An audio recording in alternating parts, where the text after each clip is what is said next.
Shabbat Shalom. I'm Rabbi Leana Moritt of Temple Beth-El in Jersey City, and I want to welcome you to a really special place on a very special morning.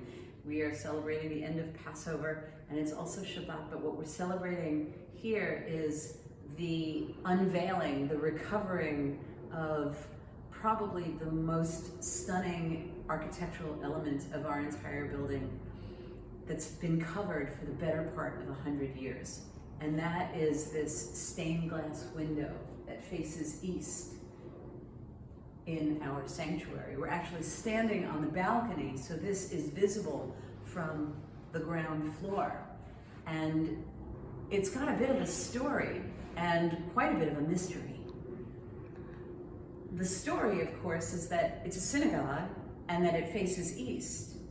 And when Jews stand in prayer, we face east, so it makes sense, it makes perfect sense that the most beautiful architectural element of the entire building is when we are facing east and gazing our eyes upward toward the heavens. The mystery is how and why it was covered up for at least 70, could be 80, 90, close to the 100 years that this building has been standing. The building was built in 1926, so we're going to be celebrating our 100th birthday, not the congregation, which is actually even older, but the building will be 100 years old. And our oldest, longest standing congregant is almost 70, and he went to Hebrew school here, and he says that he never saw this building, this window exposed. So we know that it's at least that long since it was covered up. The room that I'm standing in was like the black hole of the building. It was dusty. It had been decades since anything was done.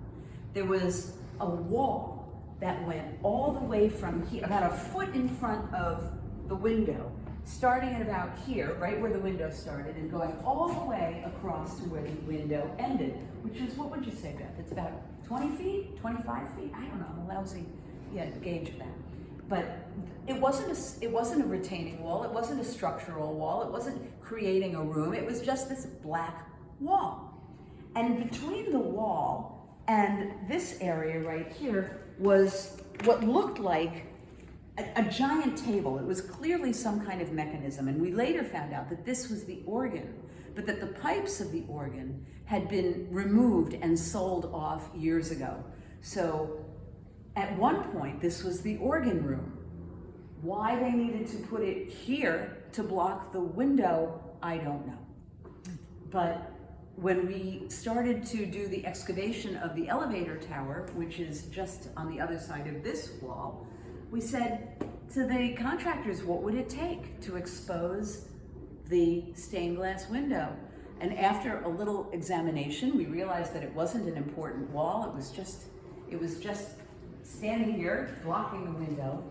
We realized that it actually wasn't going to be all that difficult.